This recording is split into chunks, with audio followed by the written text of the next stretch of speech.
morning and welcome to the formal meeting, 38th and last of 2013 of the Rural Affairs, Climate Change and Environment Committee. Members and the public should turn their mobile phones off because they can affect the system, so please remember to do that. And while we're all coughing and spluttering here, we're looking forward to the recess, so short answers to short questions would be even better. But agenda item 1 is a decision on taking business in private. First item today, a number of points. Sorry, just before I get to that, I've got apologies from Cara Hilton, and we welcome Stuart McMillan to the committee, and Angus MacDonald's coming in later. Thank you. So in this agenda, we're dealing with the question of private sessions at our next meeting and at future meetings, considering a draft letter to the Scottish Government on deer management issues. Are we agreed? Thank you very much. Agenda item 2 is proposed draft Agricultural Holdings Scotland Act 2003, Remedial Order 2014. Our second and last agenda item today, the committee took evidence from 2 sets of stakeholders on the proposed draft order. And we welcome the first panel, Angus McCall, Executive Director, Scottish Tenant Farmers Association. Good morning. Richard Blake, Legal Advisor to Scottish Land and Estates Limited. Good morning. And Scott Walker, Chief Executive of the National Farmers Union of Scotland. Good morning.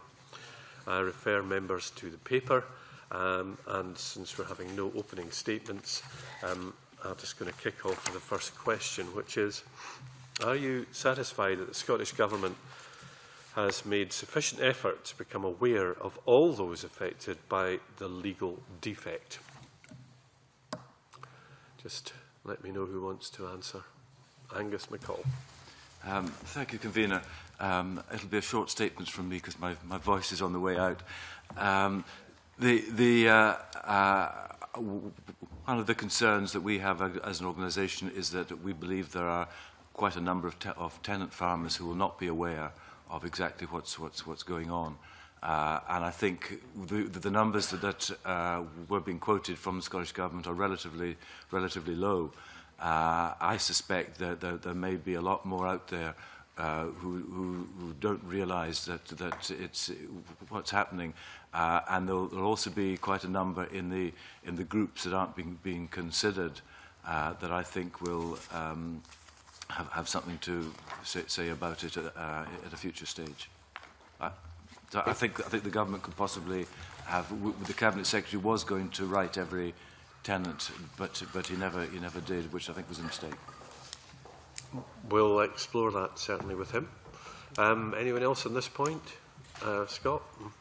I would just echo Angus's comments. I think there's certainly been a lot of press coverage on the subject, so individuals are aware that the situation is going to change. But I think from an individual tenant's point of view, they won't be clear as to exactly what the implications will be and what steps they should take from now on. Richard Blake? Yes, I generally agree. I think that insofar as they've been able to in the short time, I think the government has taken reasonable steps. I share Scott and Angus's concerns that really because of the mystique about limited partnership leases and what they consist of, some tenants will certainly not be aware of the salvation implications for them, particularly if they've gone into bipartite agreements.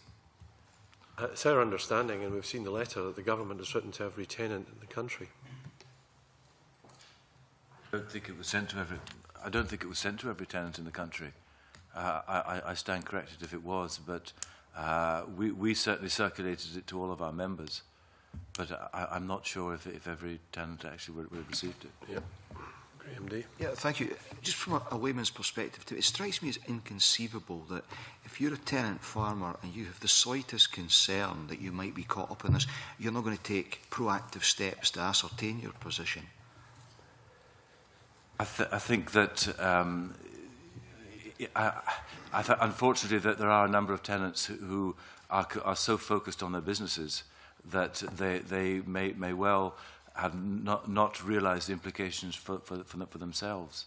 And I think this does happen. I mean, farmers, I mean, one of the difficulties that we as a tent farmers organisation have is actually getting down to the grassroots, because farmers are farmers, that their main interest is in producing food and looking after the environment. It's not necessarily the backstop of their agricultural holding. Scott Walker? Yeah. I think we're dealing here with a hugely complicated subject, and for individual tenants who perhaps have, now got a secure tenancy, they'll think their situation's been resolved. There's nothing going to impact upon them.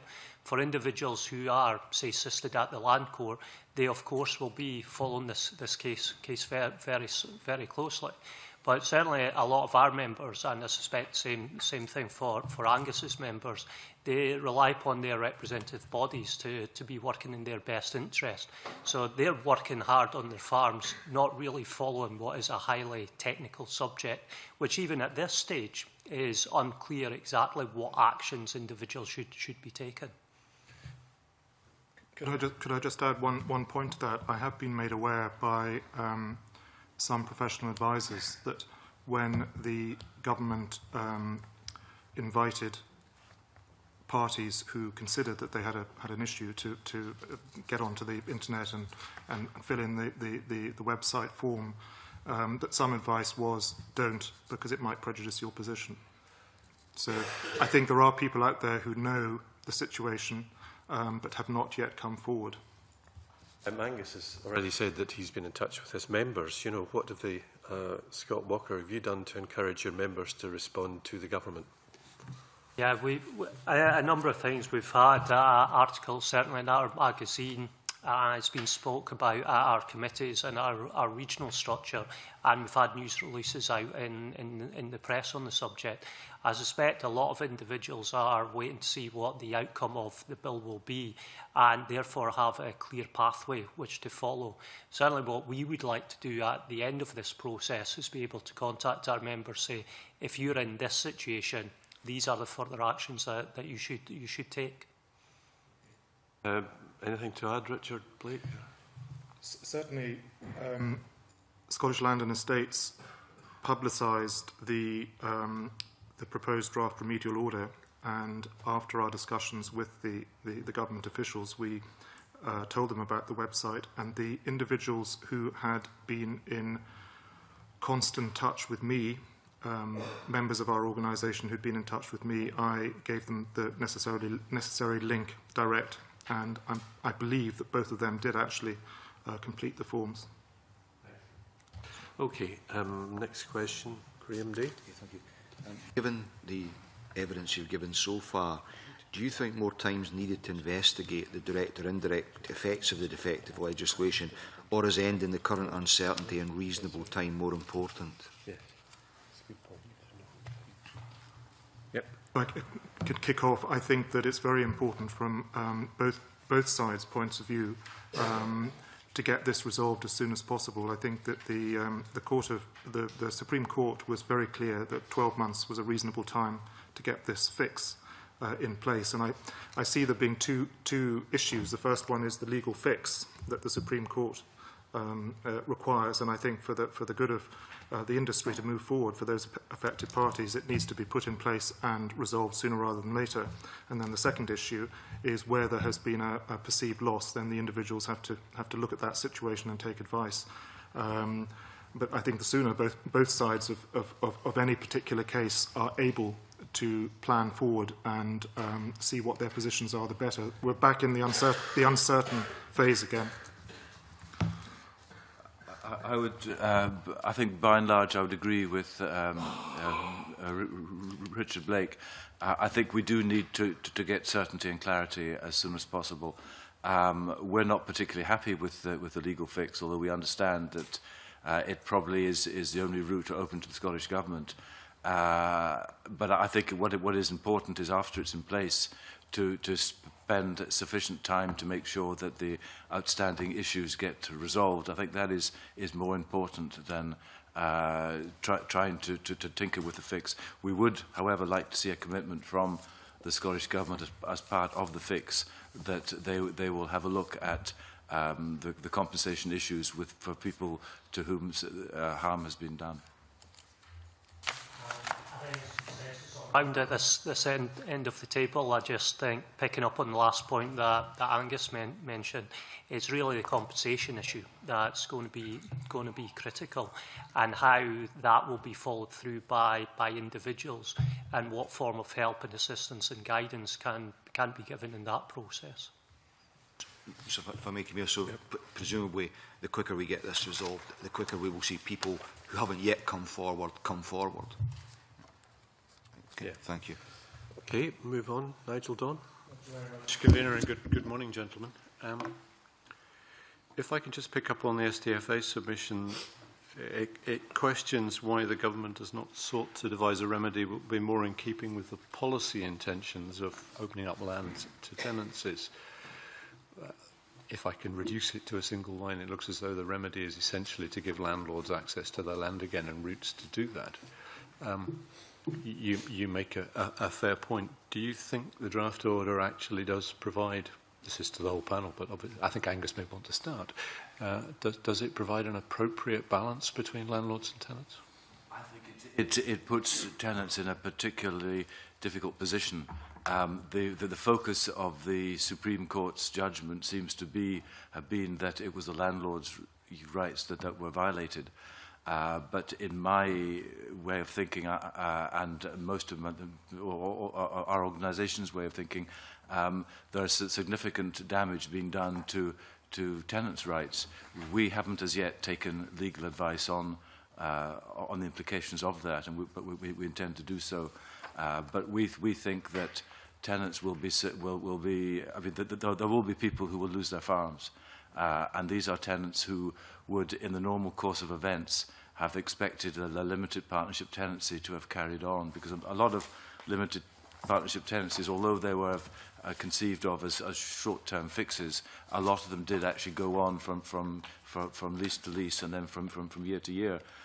In fact, most of the existing ones will probably be on a yearly basis, which is obviously not a very comfortable situation for the tenants, but it does indicate that the tenants who are now are in danger of losing the tenancies would, in normal course of events, have expected them to have carried on. So I think there is a significant deprivation of tenants' rights in this order. Yep, Scott Walker. I think, unfortunately, we're in a very unsatisfactory situation for everyone concerned. You know, to a degree, there's large groups of people going to be unhappy at the end of this process. I think, recognising the judgment of the Supreme Court, there's very little that the Scottish Parliament can do, or very little, as I can see, the Scottish Parliament can do compared to what's in front of us just now. It's going to be a very painful situation, I would suggest, for some tenants, some who are sitting there with what they believe have been a secure tenancy in their situation, now to find that being removed from them, and with the decisions that they've obviously taken with regards of investment over the course of time and, you know, situation going forward. So I think, you know, there's going to be a huge degree of unhappiness out there, but we've looked at the situation and find it difficult to see exactly what else you can do compared to what's in front of you just now. Yeah, I think that my answer has to be predicated on the basis of the fact that it was a landowner that took the case about the breach of human rights. It was not the tenant, and the Supreme Court found in favour of the landlord that the landlord's rights had been breached. So I think, as far as the remedial fix is concerned, if I can just call it the remedial fix, it's easier for me to say that. I think that the remedial fix has to reflect what the Supreme Court decided, and I think it is trying to do that. It begs the question, I suppose, whether the fix is correct to be as at 2014 when it will be enacted, or whether it should be back to 2003 when the bad law was actually enacted. And that is a discussion that we have had with the Scottish Government officials, whether it is correct for the enactment to actually fix the defect next year, or whether it is fixed as at 2003. And it's the former, it seems to me, that is going through in the order. Could I just pick up on the differences between the groups and without worrying about the groups perhaps on the record because it would be unintelligible to anybody else. If I can just pick up on this is group 3, I think, but the assisted cases is perhaps what we should refer to, because the order seems to say that the Land Court has the option of doing whatever it thinks is reasonable. Is that right? In such a manner as it considers reasonable, I think is the quote. Now, it seems to me that at least conceptually, might leave the tenant in possession. The words are never in there, but is it possible that it might be reasonable for the court to decide in an assisted case that the balance would be with the tenant? That's not my reading of No, okay, well that's my question, please. But that's not my reading of the order. My understanding about Group 3 is that there are two possibilities. Either the case is removed from the Land Court and it pops into Section 73, and if it isn't removed from the Land Court, if it remains in the Land Court, the Land Court has discretion to take account of the whole circumstances, and for the court then to make the decision as to when it would be reasonable for landlords to recover vacant possession. So it might postpone the period, it might bring it forward, but it's the double option there. The first one is for it to go straight into Section 73, or if circumstances are such that it remains in the court, then the court has a discretion. It's questionable whether that second option actually complies with the judgment. Could I just press that? Because you've obviously thought about it, but we're on Article 3, subsection 3C. When I've gone past A and B, refer to timing. I'm hoping well, I'm on page 3, which is Article 3, ongoing cases, subsection 3, and order under subsection 2 may. A and B relate to timing, which is what you've just referred to. Subsection C says, deal with such other matters relating to the tenancy or its termination as the court considers appropriate. Now, that wording implies to me that what the matters relating to the tenancy might not be its termination, because it says or its termination as the court considers appropriate. Am I looking through a keyhole and actually there's a key the other side and I can't see a thing? Is there no option that the tenant might stay in possession? Such other matters relating to the tenancy or its termination.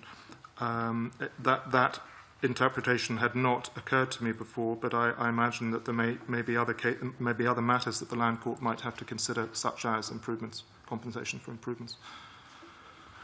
But do you see then the Supreme Court's judgment as saying the tenant doesn't have that option, that the only way the government could comply with the Supreme Court's order would be to give the landlord the option to regain possession? I think that is an argument, a strong argument, that that there must be some doubt as to whether the fact that the Land Court is given discretion complies fully with the Supreme Court judgment to put matters back to where they should have been in 2003. Thank you. Scott Walker? I've certainly heard it suggested in the way that you describe it that we could end up with a situation potentially where the Land Court once again finds itself at odds with the Supreme Court judgment. I think if that were to happen, we'd just be in a huge degree of greater uncertainty than we are just now. I'm sure the legal minds that will be giving evidence to you later will have a view on that subject. I think the difficulty for any landlord and any tenant who's at assisted case just now is, do they wish to spend any more money on something that has a huge degree of uncertainty, or is it better to reach some sort of amicable settlement at this point of time, and then look again to the government with regard to any recourse for compensation for the situation they find themselves in? I think each sister case is different, and it'll obviously be looked at on its individual merits. My view is that I think the concern more is that the Land Court might shorten the period, might give the landlord possession earlier on, which I think would be very difficult for the tenants concerned. It would be nice to think that they would have the discretion to confirm them in their tenancies, But I would think that would be quite unlikely. But I do think that there is a time element here. And I think it is important from the tenant's point of view to allow as much time as possible to allow ongoing negotiations, to give the tenant the chance to work out his future and to try and stay in the tenancy if at all possible. Which does bring me nicely to my next point, which is that whatever that means, the order does deal with those in Group 2 and Group 3 differently. Group 3, of course, sorry, I need to get this on the record so we know what we're talking about, is the cystic cases. Group 2 are the ones where a notice has been served under the now defunct 72(6), but has not been challenged by the landlord, so the tenant appears to be in a 91 agreement, or has moved on from it. If he's moved on from it, he's in Group 4. If he's not moved on from the 91 tenancy, he's in Group 2. Now, that group is treated differently because it doesn't have the points we just talked about in Article 3. Is it fair that that should be the case, or should those who are in Group 2, in fairness, be in the same position as those who are in Group 3? Yeah.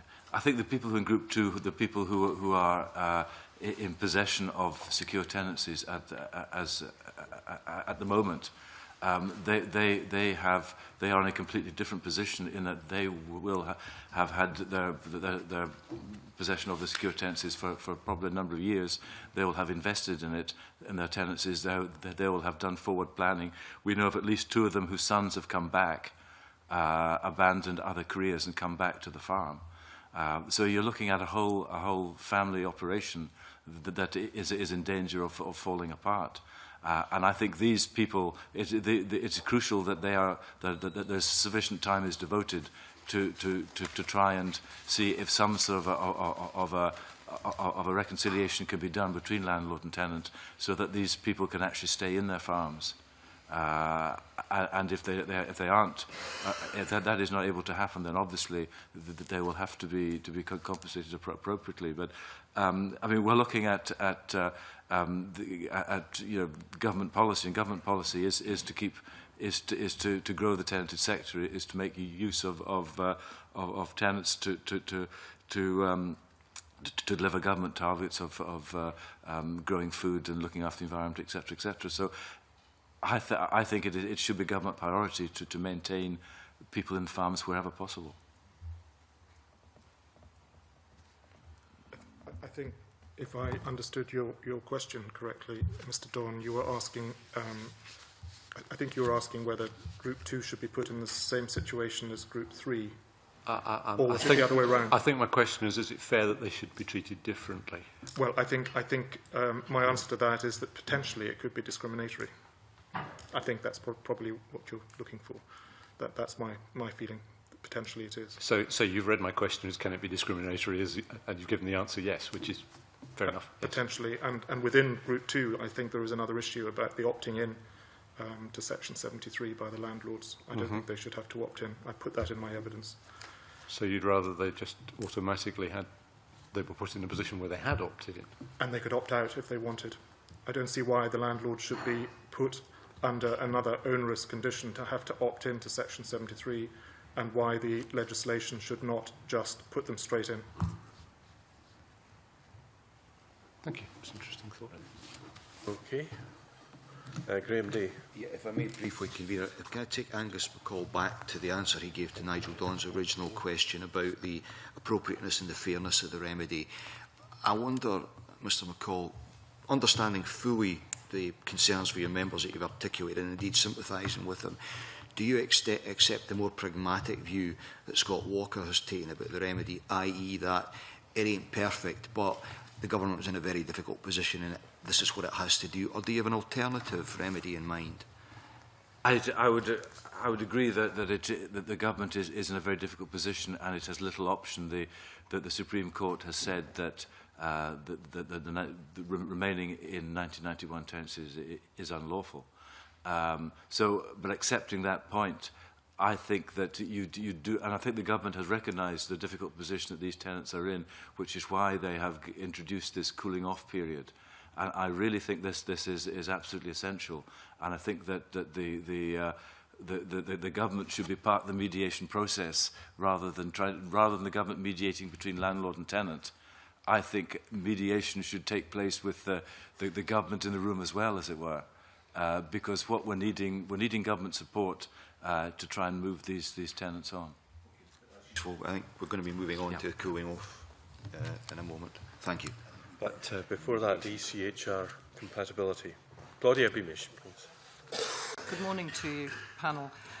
We've already explored this issue of the ECHR compatibility to some degree this morning, and I'd like to just push this a bit further. During the committee meeting on the 4th of December, I stated that a small number of tenant farmers who I represent have highlighted their concerns about what they see as their own human rights. And in a news release from the 27th of December of November 2013, the STFA states, and I quote, that many of them, tenants, find it ironic that they now face losing their homes and businesses as a result of an ECHR legislation designed to protect basic human rights. We're all aware of the reasons for the decision and have to respect that. In written evidence, the STFA submission, Henderson's on their behalf stated, and I quote again, in offering redress by way of remedial orders, Parliament must be very clear that it should not interfere with the human rights of tenants. Do any of you see, in addition to the issues that we've covered, or in more detail, do you see any further ways in which the proposed remedy impacts on the human rights of members? That's particularly for Angus, but if anyone wanted to comment further. So not just on the issues that have been touched on already, but any other aspects of this. I think that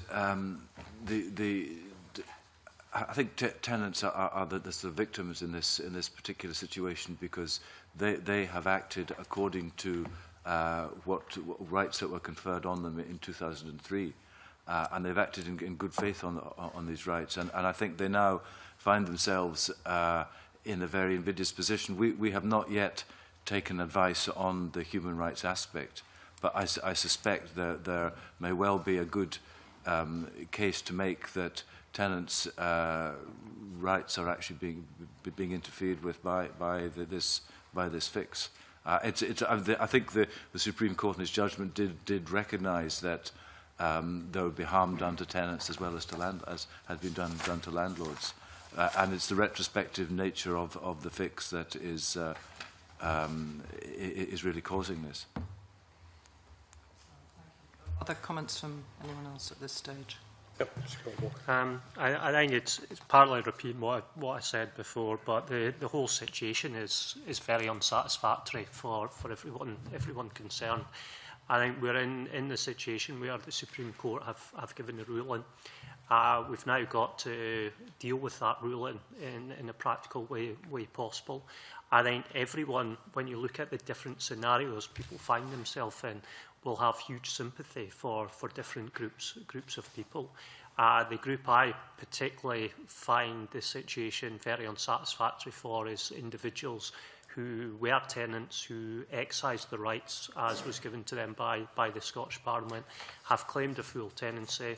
Angus gave some situations of examples where they've made changes and their whole family have made changes because of the rights that were given to them, and they're now in the situation where that's going to be unpicked. And to a degree, no amount of compensation will sort that out for these individuals. They'd had a way of life, they'd had a situation that they believed would evolve into the future. I do recognise, however, the fact that there's another side to this argument, of course, the landlord side, and the landlords would be looking at the situation saying the law was wrong in the first place. And all we're trying to do here now is correct a situation that shouldn't have occurred. So again, I've got a degree of sympathy for the situation that landlords now find themselves in, that however they unpick the situation that's on the ground, it is not going to be satisfactory.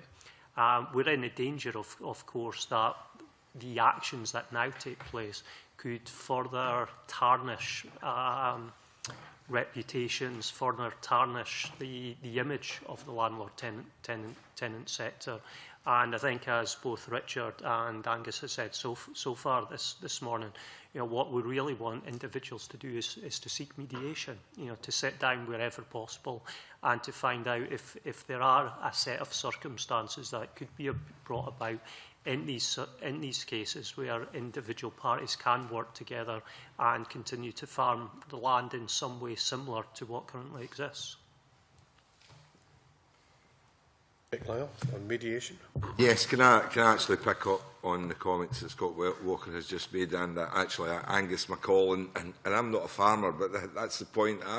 I see it from that we've got into a mess. We're trying to sort the mess, but we've got different groups, different people, lawyers, tenants, landlords. Why can't everybody just sit down and try and resolve this? People have worked on that land for 30, 40, 50 years. And basically, if we had a cooling off period to try and reduce and try, there are people, I'm sure, who have spoken to each other every day, but now are sitting, he's in his silo, they're in their silos, and because of the points that you've made, and the very comment you made earlier on, Mr MacColl, about the fact that government should try to ensure that tenants are staying on the land. My concern is with the situation that we actually may have landlords who say, well, let's get everybody off the land, and we might start again, but how are we going to solve this? Do you think this order will solve it? Do you think we should have a good cooling off period? I know that you said that the agricultural holding review will also have a bearing, and maybe the other panellists want to have a word on it. But from a person who's not a farmer, I always believe that I've been a politician for 30-odd years, that if we sat down with people and mediated and had some form of reasonable common sense, we could actually solve a problem which was not created by the Scottish Government, it was actually created by the Scottish Executive in 2003. But basically, is there not a way that we could all sit down, government, tenants and landlords, rather than going to, no disrespect, going to lawyers and involving thousands of pounds? And how much is compensation going to be? Short questions. Sorry, Convener. I'm getting very passionate about this, Convener. I do apologise. I think, ironically, this may be one issue that does bring landlords and tenants together. I would certainly think from the point of view of individuals, and we deal with very much with the people on the ground and people's relationships. With all respect to yourselves, you're dealing with issues in the abstract. We're dealing very much with people's lives and livelihoods. And I think there is a possibility that if we given sufficient time, that landlords and tenants could sit down with this particular issue and try and get a win-win situation. But you raised the point that the review is taking place at the present time about agricultural tenancies in your evidence. What would be the effect of delaying the operation of the order until after the review is completed? I think, we're not very far off it, because the review is due to be completed by end of 2014. which is if the cooling off period is due to end around then. I mean, I would like to see it extended into 2015 to give plenty of time for negotiations to carry on and attempts to mediate between the different bodies. I think once we know what the review is going to be recommending, it might well make things a bit easier to negotiate between landlord, tenant, and government. But in fact, it's probable that the cooling off period lasts till the 27th of November 2015, because there is that time before either party has to put forward its claim. So therefore, the time you talk about is beyond the period of the agricultural tenancy review. Yes. So there is actually quite a lot of time in that. Well, I think the cooling off period is due to, I think it's until November 2014 at the moment. But in effect, the intimation period means that the period of 12 months beginning the 28th of November 2014 allows for those processes of cooling off and agreement to continue. I think it would depend if the cooling off period was to end on the 28th or the 29th of November. I think if it was to end within the 2014 term date, then tenants would actually have 2 years instead of 3 years. Yeah, well, I'm talking about in the order and 4 at that point. So we're actually talking about something that's been written into the order which allows for that time to be extended. Yeah, it's a minimum of 6 months, but they can serve at any time within that following year, in which it becomes time barred. I think from the landlord's point of view, that if one is to try to legislate to put in place what the Supreme Court is looking for, it's important that the affected landlords are put back in the position that they would otherwise have been in as soon as possible. And if you're going to extend the cooling off period for any length of time, then that is potentially discriminating against them from getting their repossession as quickly as the double notice provision in Section 73 permits. But the double notice provision could be made right anywhere through that whole 18 months. Correct. I mean, there is an argument that the first notice could be deemed to have been served on enactment. I mean, that would be the fairest way to deal with it. But well, it might well be, but in the circumstances we're talking about to try and dig our way out of this, it seems to me what it says in paragraph 4 of section 2 that what I read out allows for that period to extend through to a year from the 28th of November 2014. So there's plenty of time for those processes to take place. Are we happy with any comments on that? If not, we would certainly, as I said earlier, we would like to see as long a cooling off period as possible, because I think it's very important to give people time to sort their lives out. Going through to 18 months from the period of the order? I wouldn't have said so. Unreasonable in terms of the Supreme Court judgment, or unreasonable? Unreasonable, obviously, in terms of the Supreme Court judgment. It's always difficult for people to sort out their lives. I understand that. Absolutely, I understand that too. But I think we go back to the point that was touched on earlier, that everybody needs certainty sooner rather than later. Okay, fine. That's useful points there. Graham Day. Thank you, Convener. Who in practice should carry out the mediation work? Who realistically would be trusted by both sides to do that? And how should the process be funded? Perhaps dealing with the funding issue first. I think that would be far simpler. The funding issue, in our view, should be funded by the Scottish Government, and the whole situation, as has been explained so far, is unsatisfactory. No one wants to be in this situation, and to encourage parties to come together as soon as possible to look at the options before them, to try and find some sort of compromise that would satisfy all parties. I think it's in the best interest of everyone. And as well, talking about the sort of ongoing Ag Holdings debate, the Scottish Government has shown a strong interest of trying to improve, the situation in the landlord-tenant sector, and to help with funding that mediation work, I think would help to better create relationships in the landlord-tenant sector.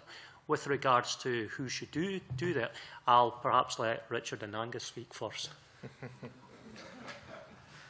I think. Sorry, Angus, do you want to go ahead? No, I think Richard.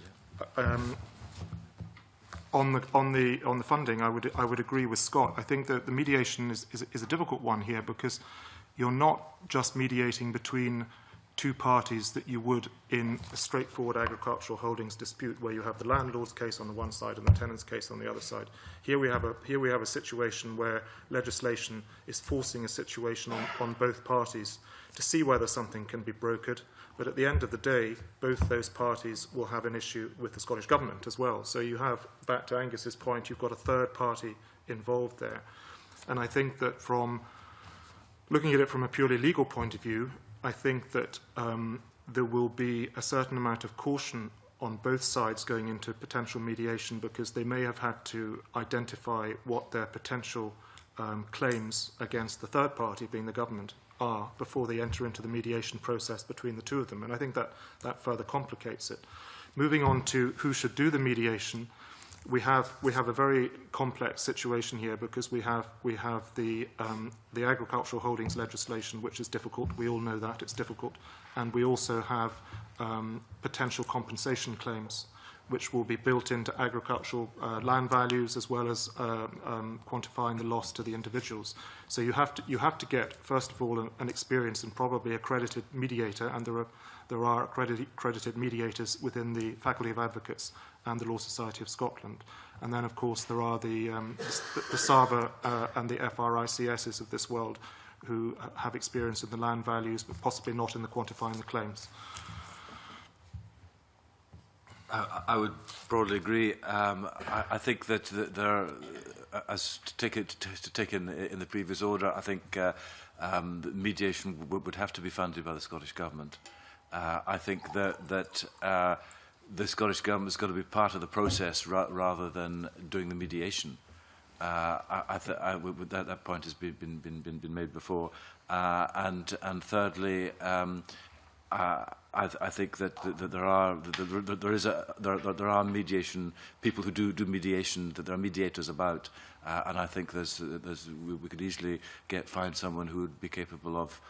I think at the mediation stage, I think although there's a lot of technical issues in the background, I think we're really looking at trying to get agreement, or in principle, of the sort of solutions that we're going to try and broker, rather than getting down to the nitty-gritty of exactly who does what and who pays what and all the rest of it.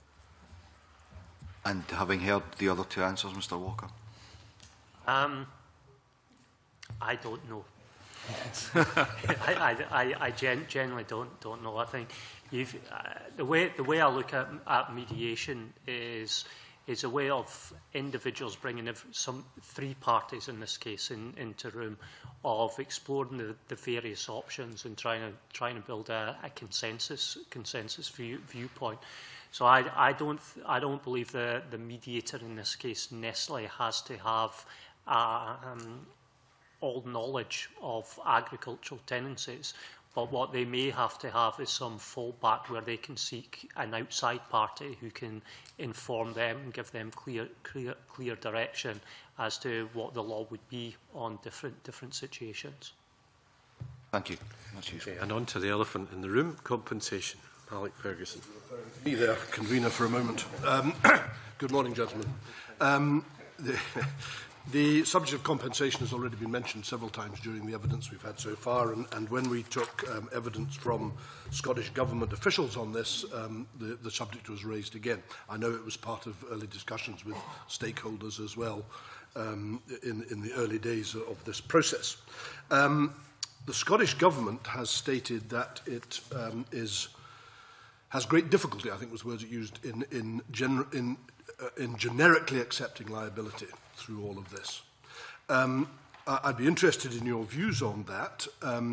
Do you think that is a reasonable position to take, basically on the grounds that the small number of cases are extremely complex, which I think we'd all agree on, and therefore almost demand case-by-case inspection?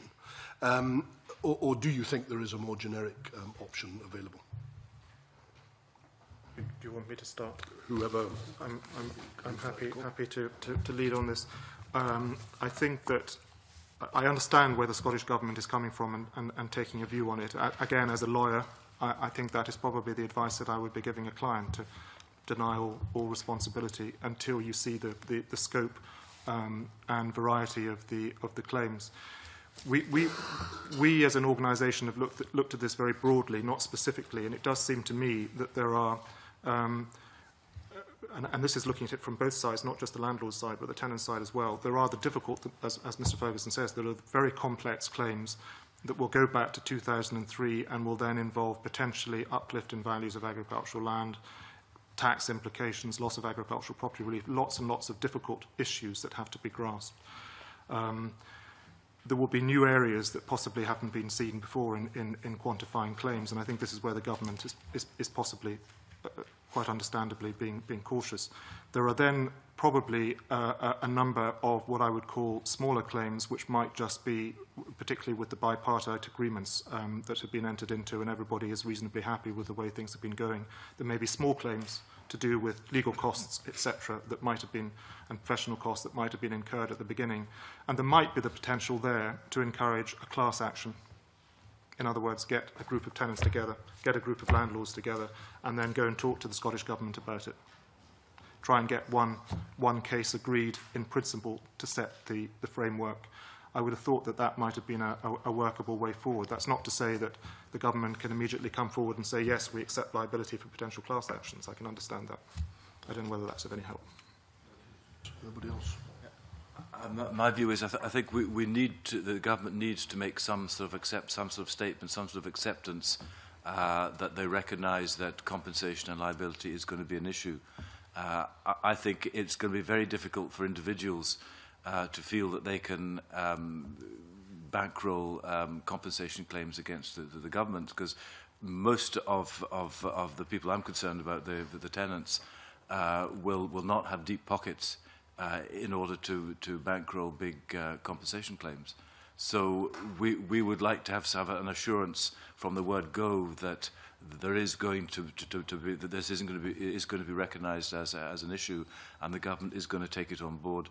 On the other hand, we don't want to turn it into a gravy train, and there is a danger that everyone who's been anywhere near a limited partnership tenancy is going to have a claim coming forward. I think there will be genuine cases. There will be people who will suffer and be about to suffer extreme hardship, but there will be others who, when you look at it in the round, will not have been disadvantaged to any huge amount. So, very much, Scott. I think the key for us is that the government's got to be open to negotiating with individuals. So they've got to send out a very clear message that they accept there'll be compensation and there's liability that's going to land at the government doors. And then therefore it's going to be then the attitude and how the government then progress these cases. I think both as Richard and Angus have said, we're not looking for a situation where the government just accepts everything at face value. They do have to look at individual claims. I think as Richard said, some idea maybe of grouping things together as a class action suit to a degree is an interesting concept and one that should be looked at. But what we should also ensure is that the government's legal attitude isn't one of trying to whittle every claim down to the lowest amount possible, because individuals don't want to fight this out for a long period of time. So there must be a presumption of looking to settle and looking to settle at a fair and reasonable price to all concerned. So are you all basically in agreement that the order itself should not include a sort of set compensation scheme? You think we're in the right place on that one?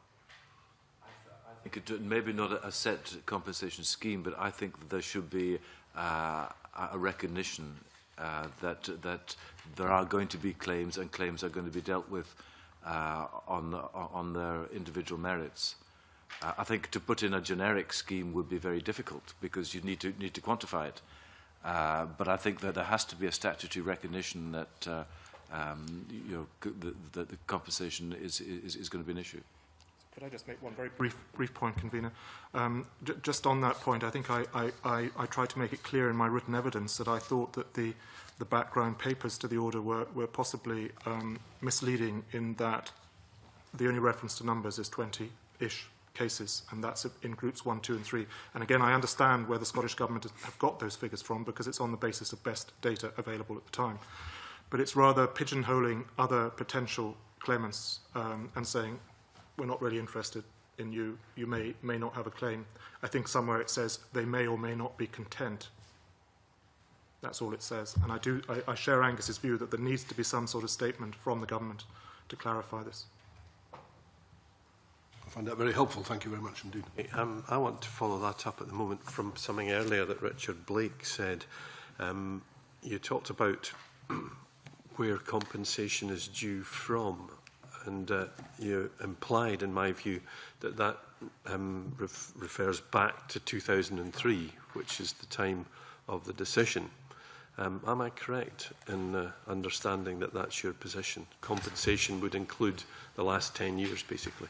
Yes, I think the point I was trying to make, Convener, was that there are two possibilities for this remedial fix. That the fix is put in place as at 2014, which is the intention of the order, or it's put in place as at 2003, which would mean unpicking all the settled bipartite agreements, which, in practical terms, is not really going to be workable. So that's where I was coming from. But the compensation is going to have to go back to the date of the loss. That's basically what it means. I don't know whether anybody is going to talk about time bar, but I know that was mentioned 2 weeks ago at the but if there's an equitable position that people can go to court about something which is clearly inequitable, then there wouldn't be a time bar.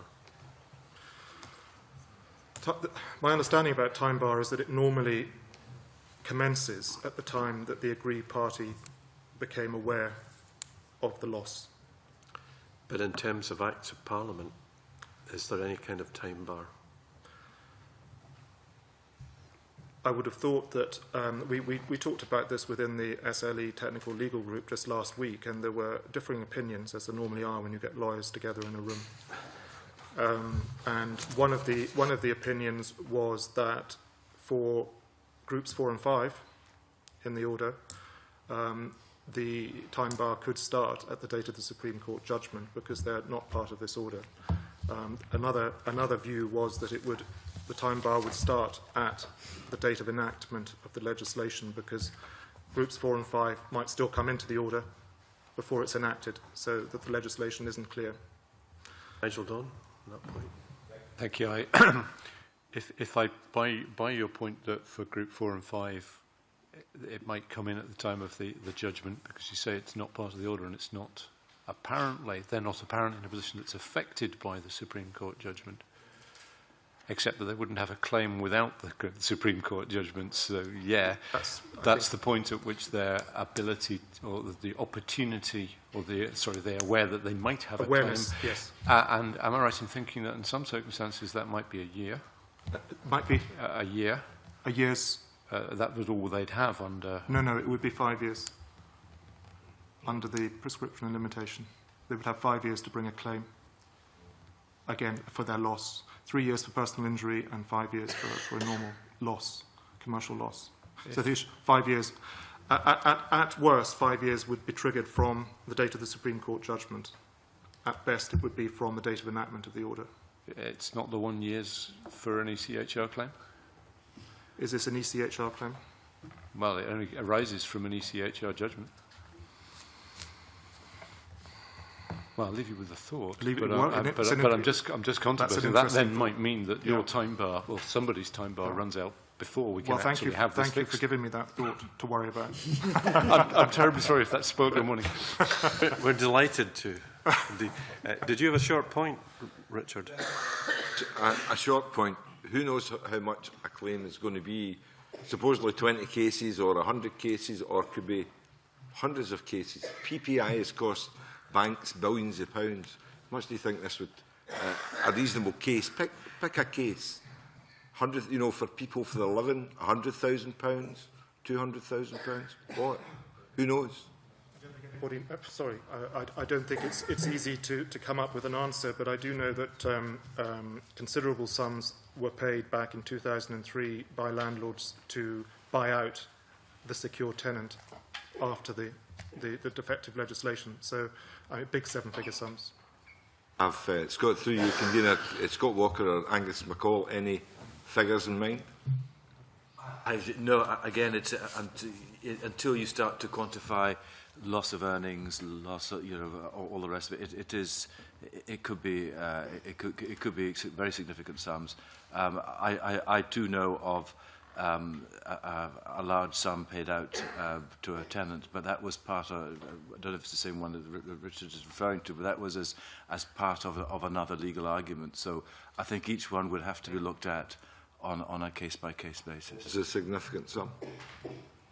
Sorry? How much was a significant sum? Well, I don't know exactly, but it was certainly seven figures. But it was it wasn't wholly, the one I'm referring to was very much bound up with a legal case where on a completely different issue, which the landlord lost. So if it's the same one, then it had different implications. So you do have to look at each one on a case-by-case basis. I mean, my concern is that, I mean, purely from a selfish tenant point of view, is that this shouldn't present a windfall for any particular party. Thank you. Thank you. A final point I wanted to make from the Scottish Land and Estate submission. Richard Blake, it says on page 18, a limited partnership lease is a secure 1991 Act lease. You say boldly. Is that a view which either of the other parties represented here on this panel agree with? A limited... It's very near the bottom. I'll read it again. It's a short sentence. A limited partnership lease is a secure 1991 Act lease. I think, Chairman, it's very... There's a lot of technical terms floating around, and technically, a limited partnership tenancy is a 1991 lease. It doesn't have the same security of a full tenancy because it's for a set period of time. It has all the other benefits of a 91 tenancy apart from the actual security in terms of length of tenure.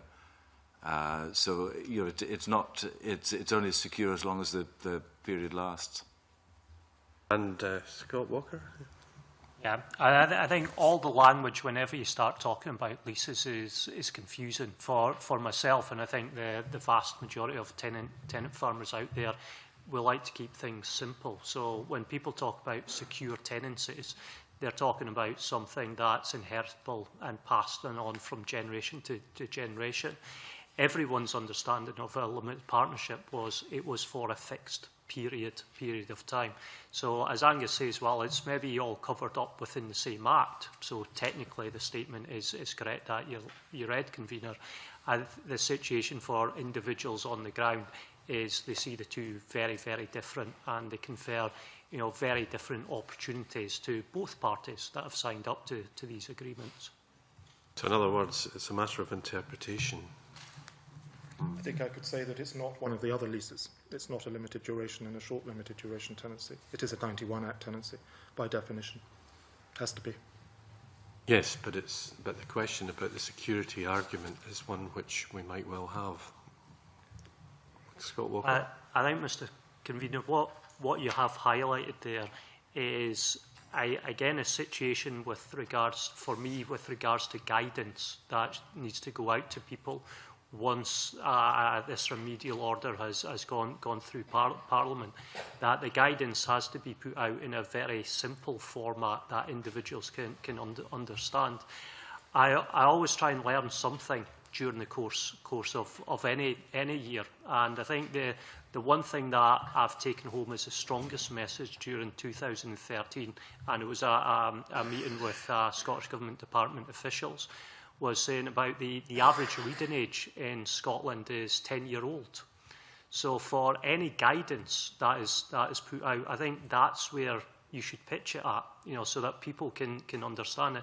Certainly for myself, I've encouraged all my staff to write for me on the basis that I'm a 10-year-old and I can understand it and read it. And in a subject as complicated as this, as soon as you start getting into strict legalese, again, individuals will have to turn to professional advice to get an understanding. Whereas if you can keep it simple, can have very simple sort of flow diagrams, charts to say, here are the actions that individuals need to take. I know Angus will do that for his members, I know Richard will do that for his members, and we'll do that for our members as well. But the simpler the information that comes out of the Scottish Government on this subject, I think that's more likely to be helpful in terms of helping people down the mediation route and helping individuals to try and build some sort of consensus and find solutions.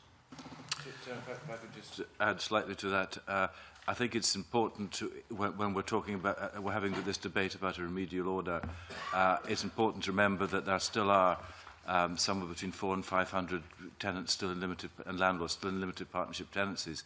And from the tenant's perspective, these are anything but secure. Some of them have a remaining contractual period to finish. Others are on and most of them will be on a year-to-year basis, which in essence gives the tenant no more than 3 years security. And that is a very difficult place to be in when you're trying to operate a business. I think when we have these sort of discussions, we need to look at the people who are still in that sort of situation and how they're, what their future is going forward. I will look forward to the review, actually speaking in language which children can understand. Thank you very much, panel, for that. We'll take a short break to change over, and for comfort purposes, come back in 5 minutes' time.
We will restart with a second panel this morning.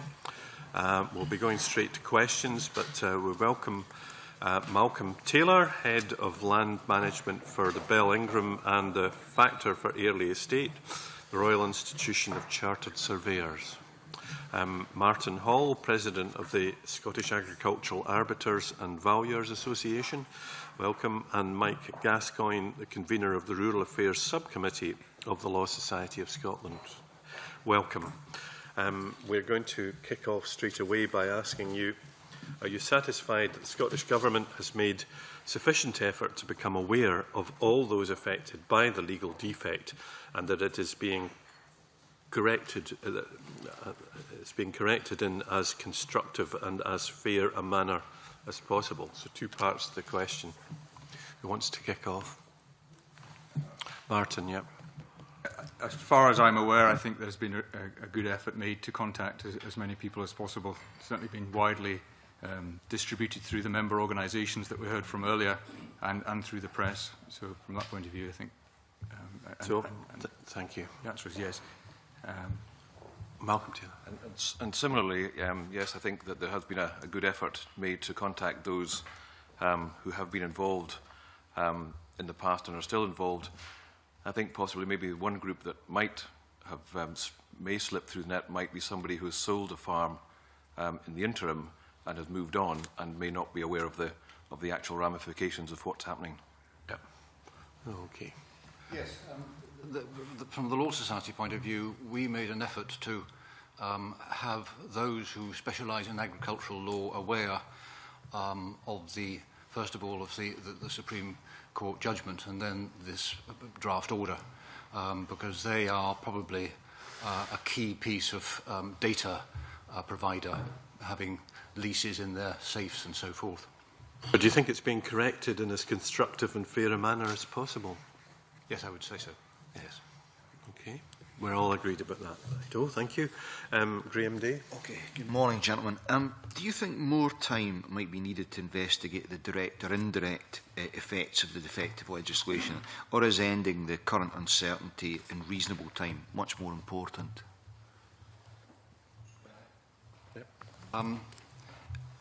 We take the view, from the Law Society's point of view, that the draft order hits it on the nail.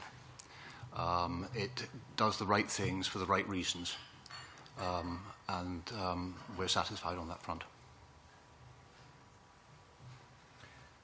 If I could go next, I think it's more important to bring certainty to the situation rather than having an uncertain longer period.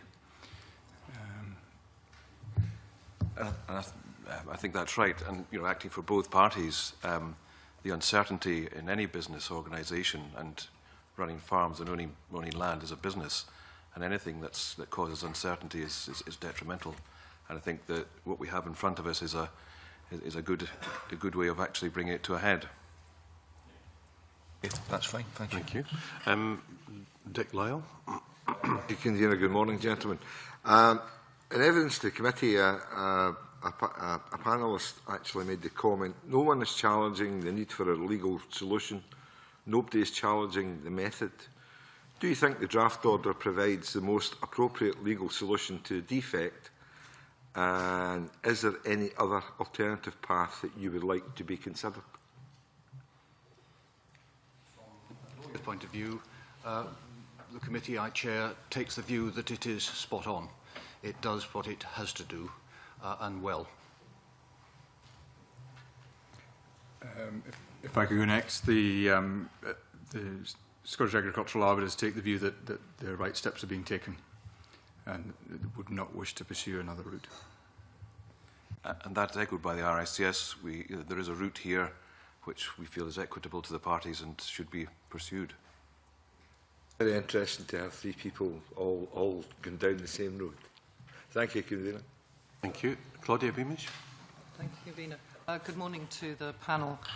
The Supreme Court judgment on the 24th of April 2013 discusses the fair balance between the different interests and whether legislation takes account of a fair balance. The judgment states in paragraph 34 that, and I quote, an interference must achieve a fair balance between the demands of the general interests of the community and the requirements of the protection of the individual's fundamental rights.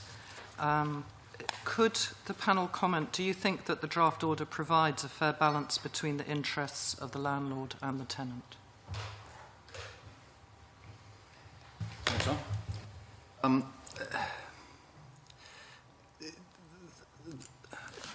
Taking a step back, there was in the 2003 Act a provision which has some 10 years later been proved to be inappropriate. If there is to be a restitution, because tenancies inevitably involve two parties, the interests of which are not always coinciding, there is a need to address, as the draft order does properly, where restitution has to happen. It's another matter, but an allied matter, as to how the two parties, rather than the landlord, who is the hurt party in the judgment, how the two parties to the tenancy then square up and find a way of moving forward from that point. So there's a mix there of the two elements.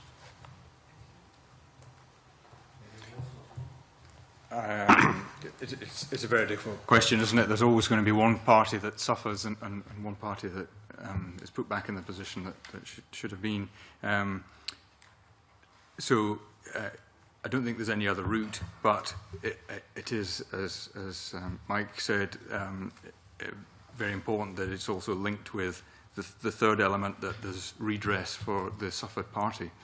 And to take that further, it's also important that they're not caught up in a further legal process to pursue a compensation scheme or whatever it might be. So there's a clear path, but also an aided and a short process, so that parties aren't forced into a conflict yet again. And if you consider the phrase fair balance, what this is actually trying to do is put both parties back to where they were on the dates that the notices were served, or in back into at the time that the wrong was done. And in the view of the RICS, that is fair, in that both parties are starting afresh.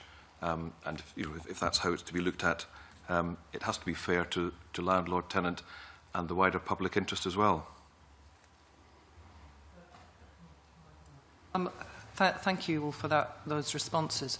Would I know if you think it appropriate to comment on any concerns you might have about the human rights from the tenant's perspective coming through from this order?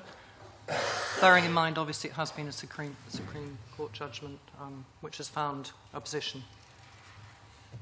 Again, the answer to your question lies in the nature of the problem. The problem was that landlords' positions were being prejudiced by a parliamentary provision.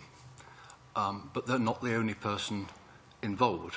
The tenant is inevitably involved because there's a contract between the two.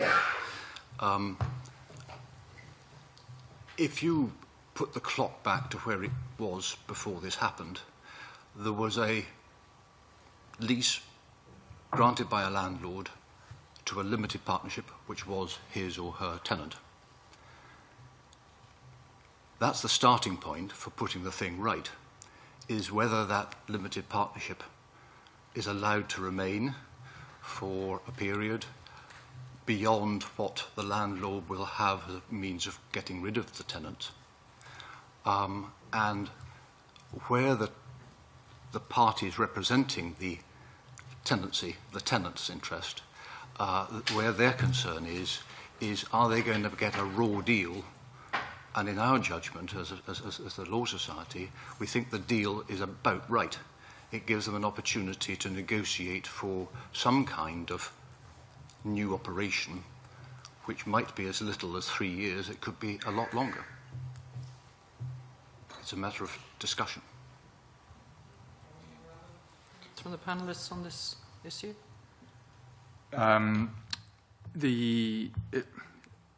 We have not taken legal advice on this, so it is just from a practical valuer's point of view, as it were. But it is perceivable that because of rights that have been granted since the 2003 Act to tenants are then going to be taken away, it is perceivable that there may be human rights issues. And, it was touched on in the earlier session. I don't have anything further to add than that. And similarly, there may well be a tenant's a human right issue, but as Mike Gascoigne said, going back to where the parties were at the start of this, then there shouldn't necessarily be a detrimental human rights impact on the tenants. I'm just wondering, good morning, gentlemen. I'm just wondering if I could pursue that, because there is a risk, and I'm as guilty of it as anybody, that we see this in purely legal terms, when I guess the question is one of fairness, because human rights reflect, I think, what every kid knows, and says it's not fair. Can you, as observers of the rural community and the people who are affected by this, find examples where it simply wouldn't be fair for the tenant not to be able to continue to farm the property which they have presumably invested a great deal of money and their life into?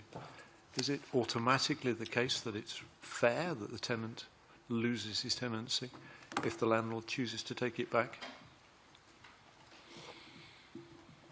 What might be fair for the tenant is to be put back to where he was, and the expectation he had then in 2003 as to how long the arrangement was likely to continue, given the nature of the beast, which is that the trigger for pulling the tenancy out of the ground was with the landlord and not with the tenant. And that might be the starting point. But in the mix is the fact that the tenant has had 10 years of a much superior type of tenancy, one that if he died he could have conveyed to his heir. That couldn't have happened with a limited partnership tenancy, because a limited partner can't have an heir. A limited partnership can't have an heir.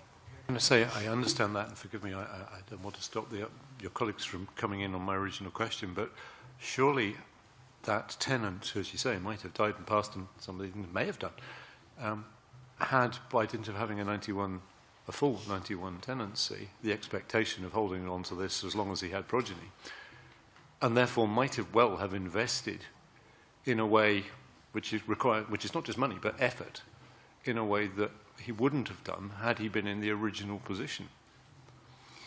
In other words, putting him back to the original position of that limited tenancy, the issue of limited partnership might not be actually fair to him. The issue of improvements made by tenants are fairly dealt with in the Acts, the 2003 Act and the 1991 Act, and that is that provided the tenant cooperates in getting the notices right, he has, at the end of his tenancy, a right to compensation for the betterment of the farm throughout his time there, provided they were made by him. So there's no question of him not being compensated for what he might have done during these last 10 years if he'd done it the right way and as the Acts require, giving notice to the landlord of what he was intending to do, then he has a claim at the end of his tenancy, and they're not lost to him. He gets value for what he's left behind. So you feel that it will be fair? Yes, if the landlord would recognise that at the end of a tenancy a claim for compensation on a variety of fronts will always come in from the tenant, and the landlord is ready to receive that. The question of fairness, I think if you go back to the time when the parties entered the agreement, that the limited partnership was set up for a specific purpose, and it would have been for a period of 10, 12, 15 years. Now at that time, the tenant taking that limited partnership had the expectation that they would be farming for 10 or 15 years. So as long as there's nothing that is going to be done to that tenant that, you know, if they shouldn't be, well, in fairness, they shouldn't be in a position where they're bettered by the defect of the legislation in the fact that they knew they were signing up for a 5, 10, whatever it was, limited partnership tenancy. And at the end of that period, the landlord could serve the correct notices, and if provided they were served in the right form at the right time, the limited partnership dissolved and that farmer tenant had no tenancy. So the question of fairness, I think, if you look at it at the time that the parties entered that agreement, then what is happening now is fair. I'm looking at it now with the hindsight of a 91.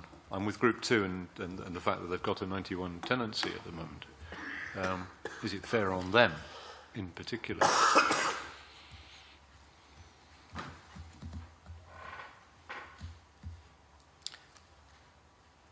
Possibly not, but on the other hand, they have acquired a right that they wouldn't have ever expected to have. Which is going to be taken away, and which they might have acted on the basis of. Which is fine, but as Mike said, they are going to be, you know, there are the compensation provisions in the Acts will put them back into the same, not necessarily, if you take farming as a sort of a personal activity, yes, they may lose the right to be a farmer. You see, forgive me, I'm conscious that there are sons who will have come back to the land to take over when Dad predictably is proposing to give up. And I'm sorry, I mean, there will be daughters who've come back for mums as well. I mean, so I'm not trying to be gender specific here. I'm sure there will be some of those instances. Those folk are, I'm just questioning. As observers, you know, you're not intimately involved in those cases, and I'm not expecting you to comment if you were, but is it actually fair to be taking away that 91 opportunity and expectation? If I could maybe come in there, I think none of this is fair. Unfortunately, we're in the position we're in. You know, people have been given expectations and rights that they wouldn't have had it been done differently. So we're in the unfortunate position of none of this is fair. I think we're also caught up in other factors. We've got the tenancy review going on. We've got absolute right to buy still mixing around there. These are all influencing people's decisions in the background. And that's where I think the role of mediation and finding a solution to these things is much more important, to try and keep people in farms rather than being put out, perhaps. I think that's far more important in this process. Okay. Can I refer to the Rick's evidence for Malcolm Taylor? First of all, the order should specify that the right to buy does not apply to any of these cases in Group 2, and that there must be some protection against any threat of right to buy during the process. Why is it unjust for the right to buy to potentially apply to cases in Group 2? I think what we're trying to put across is that during the process, or the period that this process is taking place, the right to buy, whether it comes in or is affected, if there is a feeling that if you go back to when this whole problem started, there was no right to buy, and it hadn't been thought about under the current thinking. And we felt that there should be some protection for landlords, that there shouldn't be a right to buy while the Group 2 are moving through the process. Indeed. Is that as far as it goes? Yeah. Okay. Right. Well, it's just useful to know, given that we understand this process should be complete by around the end of November 2015. Seems unlikely that laws, whatever are made, would be effective before that. So maybe it's not something that's a threat after all. With greatest respect, you said should be. We have to try and look after the parties. The RISS's charter does say we have to look fairly on both parties, and it was an attempt to make sure that, you know, both sides are covered. Okay, thank you. The next question is from Nigel Don. I'm just wondering if I can pick up on a particular bit of evidence from the Scottish Agricultural Arbiters and Valuers, Mr. Hall. where I think you comment that it's arguable whether the proposed draft remedial order deals fairly with those who are in Group 5. In other words, those who've already made some bilateral agreement. Let me ask the general question, I think, of the panel. Do you feel that the fact that Groups 4 and 5 have been effectively excluded because, in principle, the judgment doesn't apply to them, is it right that they should nonetheless be left out of the order and nothing is done to help? When we were first looking at the draft order, the Law Society's Rural Affairs Committee did take Groups 4 and 5 as a matter of discussion. And I don't think I'm telling tales out of school when the first draft of our response from the Law Society to this committee was that we thought that there should be more emphasis put on the fact that there may be claims, there may be wrongs there, but they may have to have a different route to find solutions. And this order might not be that route. In the end, we decided that it was up to the member organisations who look after tenant farmers in particular to take that up, as our main aim in looking at legislation, draft legislation coming from this Parliament, is to make sure that it is equitable and good law. And we didn't think that this issue should be raised by us. I think if I could come in next, the thinking from within the comments and submissions made were really in relation that they shouldn't be excluded so far as particularly a compensation route. So they may have reached a practical solution that can work, but there are losses have been suffered as a result of decisions made based on the framework of legislation that was there. If that is then changed, then there may be compensation potentially payable to one or other of those parties. Indeed, but you're not, am I right in thinking that you're not suggesting there should be any change to their legal status within the order? No. No, that's fine. I'm just grateful to confirm that. And similarly, the RICS felt that there are individuals in that group that may be affected by the compensation claim, but that the order doesn't necessarily, shouldn't necessarily affect them, because trying to unpick some of those would be very, very difficult. Yes, I think compensation is something we're bound to come on to, but I think I've reached the point of recognising that anybody concerned might have a claim for compensation, and I think that's kind of understood, and this order doesn't specifically deal with that, perhaps for reasons we've already articulated. Could I come back to a discussion which I think you gentlemen will have heard earlier about the fact that those in Group 3, in other words, those with cysted cases, do seem under Article 3 to be in a slightly different position from those who in Group 2 didn't challenge, didn't take their case to the court. Because Article 3 gives the Land Court the opportunity to deal with the cases in such manner as it considers reasonable, which doesn't apply to any other case, is it, one, fair that they should be treated differently? And two, do you have any thoughts about whether or not that might open up the case that, even on the basis of this order, the tenant might stay in possession? Please. The Land Court, faced with this as a reality, when the order is passed, would find it quite difficult to reach the conclusion you're suggesting they could. But the wording at the moment gives them that opportunity. I would find it difficult to see on what basis that court would judge the landlord never to get his land back unless there was a failure of the tenant at some point. That seems to me to be a step the Land Court would probably take in extremis, I would think. It would be difficult to see how otherwise. Is it nonetheless reasonable, or is it perhaps unreasonable, for the options in Article 3, which the Land Court now has, to be different from the ones that are available under section, sorry, for Group 2.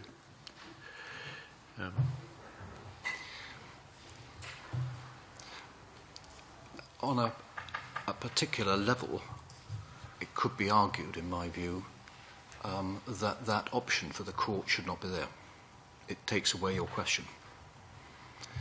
And possibly, on that basis, question why it is there. Yes, thank you. Well, I'm not in a position to tell you why it's there. I'm just asking the question as perhaps whether it should be. I think maybe you've got to the nub of the point. Yeah. Nobody else wants to comment on that? No. Okay, thank you. Thank you. Richard Lyle, on mediation. Yeah, thank you, Convener. New section 72A2 introduces what the government describes as a cooling off period.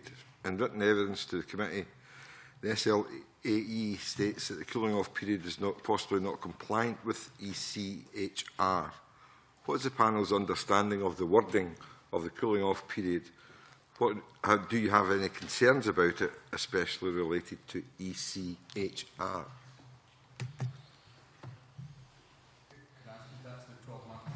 Cooling off period Yeah. that's suggested. I don't have any views in relation to ECHR, but 12 months seems a reasonable, as we've covered already, seems a reasonable period to us as a body. Anywhere between 6 and 18, depending on whether the landlord, serves, I guess. But yeah, you don't have any views. Anyone? RICS are quite happy with the idea of a long or as long a time as possible to try and reach agreements. Again, it's not telling tales. One of our members did say it might actually be a heating up period, but we would hope that the relationships that that we are trying to find a resolution to a fairly thorny issue. The longer the period for the parties to discuss openly with each other is to be welcomed.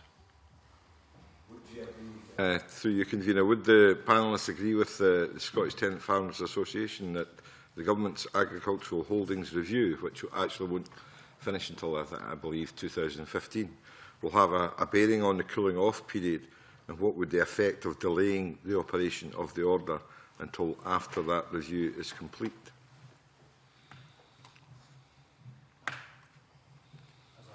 As I understand it, it'll be the end of 2014, when that report will be going on at this moment in time. I think there's a slight mix-up.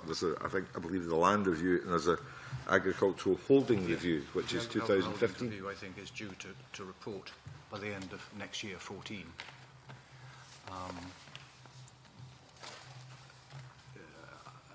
I don't see it as a problem, genuinely. Again, similarly, we don't see that as a real issue, but I would reiterate the point I made about the ultimate right to buy would be, in some instances, a concern to some landowners. Thank you. Well, from Salva's point of view, they're aware, obviously, of the reviews going on. They're unclear about whether those will follow through, and understand that it may be reliant on whether there's a yes vote next September. So there's some uncertainty out there as to whether this will be followed, the reviews will be followed through into enactments within a reasonable time frame. So I wouldn't want this held up because of that. The government, if it holds together and continues the way it's going, will be here till May 2016 or March 2016. So therefore there is time to both sort out these questions related to 2003 and to make any other laws that it chooses in that period up to that point.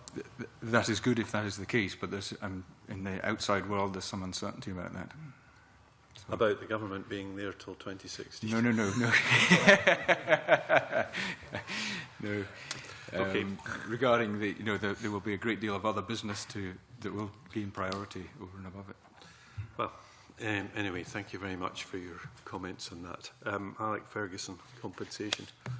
Thank you very much, Convener. Good morning, gentlemen. I think you all heard the discussion we had in the previous panel about on this issue of compensation. But I noticed that RICS said in written evidence that they felt the Scottish Government might wish to consider, I think the exact quotation is, consider the provision of formal mechanics or procedure for compensation. Now, you will have heard in the previous panel that that possibility did not receive a particularly positive response, and I just wondered if I could continue the conversation that we had before. The Scottish Government has said that it has great difficulty in accepting a generic liability, and yet everybody agrees that compensation will almost inevitably be part of the resolution that comes up here. So I wonder if you could perhaps, starting with Mr. Taylor, expand on your thoughts, and if anybody else would like to comment on this general issue. I think we would agree that there's no model that you can lift from case to case and say that is how you're going to work out the compensation for the parties. What I think we were trying to sort of put across was that it is the valuation and agricultural valuations are a very, in some instances, very complicated and lengthy affair. And what we would try or would suggest would that there should be agreed, not necessarily heads of terms, but there should be an agreed format for carrying out the valuation work when it eventually comes. But not losing sight of the fact that they're all completely different, and you cannot put a model valuation on one farm in Caithness, take it down to Dumfries, and then bring it back to Angus. It just doesn't work. But there may well be certain elements of the compensation calculations or layout that can be followed from property to property. But it's not just a generic, this is how you value it, and that's the end of the story. I read the question slightly differently. I thought you were asking, does the Scottish Government have a generic liability? And I think that they should. There seems to be an understanding between all of the speakers that have been here this morning that should be the case. It's the only way that we're going to put parties, so far as money can do it, back in the position they would have been in 2003. And it sort of brings in almost the compulsory purchase code in that respect. You know, you're got a framework there that potentially you could use. Whilst sort of echoing Malcolm's points, you know, that it would be useful to have a broad framework to work to. Every case is going to be different, and it's quite difficult to make comment on that at this stage. From a lawyer's point of view, I think the Law Society recognises the government's position here. There's an underlying theme about not wanting to accept a liability in this process of getting the order sorted. There is a belief from the Law Society's point of view that the government will in due course find arrangements which will allow for a compensation discussion to happen between the relevant affected parties. Can I just continue this a little bit, Kavina? Thank you. Thank you very much for those comments. It seemed to me that the previous panel, I think I'm right in saying they all agreed that there should be some recognition of liability, I think is the appropriate word, in the order. Would you agree with that? Yes. Yes, definitely. Together, certain that I agree. Can I just ask you why not? Because that's interesting. I think, having seen the proceedings of the previous meeting of this committee and David Balhari's answers, I think that the government appears to have some reluctance about opening its chest and saying, come on, hit us, while accepting that there is probably liability lying there and maybe other means of that coming forth in due course, possibly as the order comes into effect. That's my reading. I'm tempted to say you're not referring to the treasure chest, I take it there. But maybe you were. I'll leave that one open. Perhaps I could just finish on this issue by what do you think is the best way to deal with this issue of compensation? How can this best be handled? The previous panel, again, and I think everybody would agree, says that we need to resolve this situation as rapidly as we can for the sake of everybody involved so that they know where they are. Certainty was mentioned on several occasions, and I'm not going to argue with that. So what's the best way to deal with this, in your opinion? I think having the government represented at the process where the parties are trying to find a way forward following the passage of this order, the government should step up to the plate and have a representative there. And if I could follow through, I was going to answer along the same lines. It's important that there's a good case management system for these, so that through the mediation process, part of that would be the quantification of a claim if they consider they've got a claim, and the government involvement in that three-way mediation, so because it is part of that same discussion. And we would just reflect Martin's comments that provided that the costs are all kept within reason, then for all parties, Scottish Government, tenant, owner, landlord, there has to be a model of making sure that it's equitable to all and the costs don't run away with them. Thank you very much. Nigel Don. Yeah, thank you, Convener. I'm just wondering whether I could come back to the issue which I left the last panel with, which is the thought of time bars. Time bars are, of course, the time limit within which you have to bring an action if you're going to bring an action. Otherwise, you're going to be, in this case, at the government's mercy. The suggestion, I think, reasonably was that it might be 5 years, and then I threw in the hand grenade that it might be 1 year, and I'm just wondering whether Mike Gascoigne has any thoughts about whether, given that this is an ECHR claim, the time bar might be 1 year. It could very well be 1 year. I was listening and was thinking at the same time, and it seems to me that there is an opportunity here to knock this on the head by adding to the draft order a provision for time barring which is specific to this problem. And perhaps 4 years from next November, as a suggestion. Very much. Sorry, Stuart McMillan was to ask a question. Thank you, Convener. Just it follows on from Nigel Don's question there. In the opening comments from each of you, earlier on this morning, you each said that you thought the order itself, as it currently stands, was fine, it was good. I think one of the phrases was, it was along the lines of it hits a nail on the head. But then after Nigel's question there, Mr Gascoigne, you just suggested that potentially they could, an addition could go into the order regarding the time bar. It's for the government to decide whether the suggestion I've made is one which they buy into.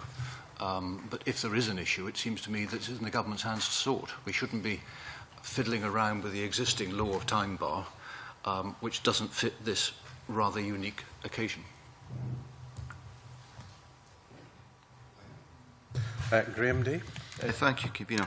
I wonder, for the purposes of clarity, if Malcolm Taylor could expand a little on an aspect of RICS's written submission, where it says, given the expertise of chartered surveyors, the Scottish Government may wish to consider the offer that RICS can provide in valuation services or advice in the way the compensation can and should be calculated. I'm just wondering, is that offer made in the spirit of Christmas and therefore on a laudable free gratis basis, or is RICS touting for business, as of course it's perfectly entitled to do? I suspect both. No, I think that in all seriousness, to try and pick our way through this, which is going to be a very, very difficult set of calculations at some point to look at. The offer is open to, and I suspect some of our colleagues there too have got views on how the valuation methodology could be adapted and used. And I think it was just to say that, you know, as long as the government don't sit thinking, how do we do it, there are those out and about who would be perfectly happy to assist. It struck me that what Angus MacColl said about he hoped that there wouldn't be a gravy train. It strikes me that a gravy train of compensation in an age of austerity is not exactly the kind of thing that would be wanting to come out of this. Thank you, gentlemen, for your evidence, and I hope that we can build on that when we meet the Cabinet Secretary. As mentioned earlier, this is the committee's last meeting in 2013. The next one's on the 15th of January to take evidence again on the proposed draft order from the Cabinet Secretary, and also to consider our draft letter to the Scottish Government on deer management. And that leaves me now to thank our clerks, spice researchers, official reporters, media, broadcasters and security for all their hard work this year, and to all our witnesses over the many meetings that we've had for their time and efforts. And of course, to all those stakeholders and to the Cabinet Secretary, Ministers and Scottish Government officials who participated at our meetings this year, enabling the committee to do its job in scrutinising legislation. I thank you very much and close this meeting just now.